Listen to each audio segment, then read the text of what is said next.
आदाब, आप देख रहे हैं जी सलाम डिजिटल। आपके साथ मैं हूं मुमताज खान। अक़वाम मुत्तहिदा की जानिब से जारी रिपोर्ट में खाने की बर्बादी को लेकर चौंकाने वाले आदाद-ओ-शुमार सामने आए। अक़वाम मुत्तहिदा ने फूड वेस्ट इंडेक्स रिपोर्ट 2021 जारी की है, जिसके मुताबिक दुनिया में हर साल खाने का 17% हिस्सा बर्बाद हो रहा है। यानी 93 करोड़ टन खाना दुनिया भर में हर साल बर्बाद हो रहा है।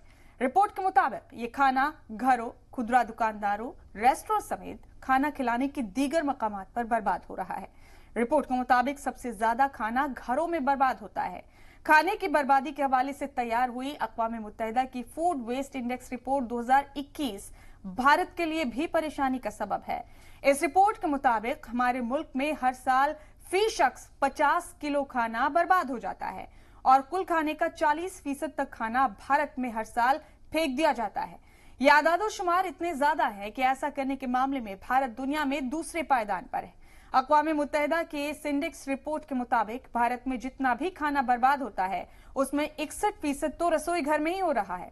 आदाद-ओ-शुमार बताते हैं कि मुंबई में हर रोज 69 लाख किलो खाने का सामान फेंका जा रहा है और अगर इसे बचा लिया जाए तो हर रोज आधी मुंबई का पेट भरा जा सकता है।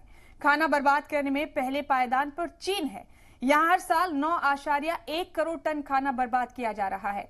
खाने की बर्बादी का असर सिर्फ भुखमरी ही नहीं, माहौलियात के लिए बढ़ते खतरे के तौर पर भी दिखाई दे रहा है।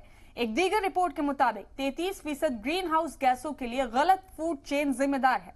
लिहाजा इस तमाम सूरत हाल को देखते हुए सबक लेना लाजमी है, क्योंकि दुनिया भर में खाने की जबरदस्त बर्बादी के सबब दुनिया में 69 करोड़ लोग भूखे रहने को मजबूर हैं हर साल। और एक अंदाजे के मुताबिक 2030 तक ये तादाद बढ़कर 84 करोड़ हो जाएगी। तो ऐसी तमाम अहम खबरों के लिए आप जुड़े रहें जी सलाम डिजिटल के साथ।